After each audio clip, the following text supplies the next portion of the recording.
Hello बच्चों, चलिए इस प्रश्न को देखते हैं। किसी प्रक्षेप्य द्वारा प्राप्त महत्तम ऊंचाई के लिए सूत्र लिखिए। तो बच्चों, प्रश्न में हमसे क्या पूछा गया है? प्रश्न में हमसे कहा गया है कि कोई जो प्रक्षेप्य है, उस प्रक्षेप्य के लिए जो महत्तम ऊंचाई है, उस महत्तम ऊंचाई के लिए हमें यहाँ पर क्या करना है?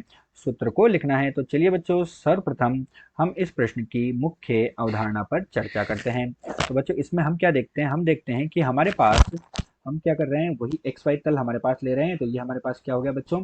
एक एक्स तल हो गया और दूसरा हमारे पास क्या हो गया? वाई तल हो गया। एक्स तल जो है बच्चों, ये हमारे पास कौन सा तल है? क्षैतिज है। और वाई क्या है? ऊर्ध्वाधर तल है। यहाँ पर बच्चों हम क्या करते हैं, जो एक्स तल तथा वाई तल है, इसमें हम किसी पिंड को, जो पृथ्वी की सतह है, तो हमने मान लिया कि पृथ्वी की सतह का ये क्षैतिज है, ये ऊर्ध्वाधर तल है, तो पृथ्वी की सतह के निकट यहाँ पर थीटा कोण पर यू वेग से क्या करते हैं? इसको प्रक्षेपित करते हैं। तो हमने यू वेग ले लिया और थीटा कोण ले लिया। तो यू वेग पर थीटा कोण से जब इसको प्रक्षेपित करते हैं, तो प्रक्षेपित करने पर यह जो पिंड है, यह पिंड हमारे पास कैसा? गुरुत्वाकर्षण के अधीन कुछ इस तरह से वक्रीय गति करता है। ये वक्रीय गति यहाँ पर इसने करी, तो कौन सा पथ हो गया? ये वक्रीय पथ है, यहाँ पर हो गया। प्रक्षेप्य का कौन सा पथ है हमारे पास? वक्रीय पथ हमें प्राप्त होता है, जो कैसा है? परवलयाकार है। तो ये वक्रीय पथ हमें प्राप्त हुआ, जो कैसा पथ है? परवलयाकार पथ है। ठीक है बच्चों, ये प्रक्षेप्य जो है, ये पिंड बिंदु ओ से ओ डेश तक पहुंचता है तथा अधिकतम ऊंचाई कितनी तय कर रहा है? ये यहाँ पर हमने मान लिया कि अधिकतम ऊंचाई h तय करता है। तो हमसे पूछा गया प्रश्न में कि महत्तम ऊंचाई के लिए सूत्र लिखिए। तो बच्चों, मुख्य उदाहरण में हमने देखा कि अधिकतम ऊंचाई h तय करता है। तो यहाँ पर हम लिखते हैं कि प्रक्षेप्य गति में पिंड जितनी, हम लिख देते हैं यहाँ पर प्रक्षेप्य गति में, प्रक्षेप्य गति में पिंड जितनी अधिकतम ऊंचाई तय करता है, पिंड जितनी अधिकतम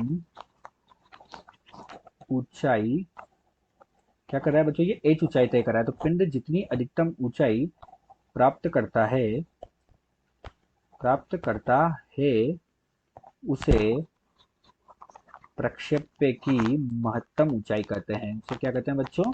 प्रक्षेप्य की महत्तम ऊंचाई। महत्तम ऊंचाई बच्चों यहाँ पर क्या होगी हमारे पास? h जो होगी, ये इसकी महत्तम ऊंचाई होगी। तो इसे प्रक्षेप्य की महत्तम ऊंचाई h कहते हैं।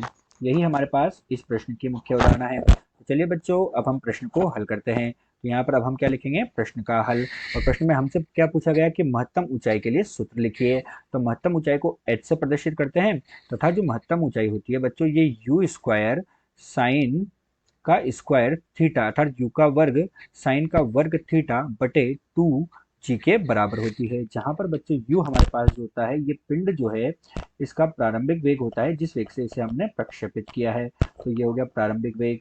जी हमारे पास यहाँ पर गुरुत्वीय त्वरण होता है। तो जी क्या हो गया यहाँ पर? जी हमारे पास हो गया गुरुत्वीय त्वरण। और थीटा जो है वह कोण है जिस पर पिंड को प्रक्षेपित किया गया है। थीटा वह कोण जिस पर पिंड को प्रक्षेपित किया गया है, वह कोण जिससे या जिस पर पिंड को फेंका गया है या पिंड को प्रक्षेपित किया गया है। तो यहाँ पर हम लिख देते हैं जिस पर पिंड को प्रक्षेपित किया है। तो यहाँ पर बच्चों हमारे पास जो है महत्तम ऊंचाई का सूत्र जो है h बराबर यू का वर्ग साइन का वर्ग थीटा बटे 2g के बराबर होगा।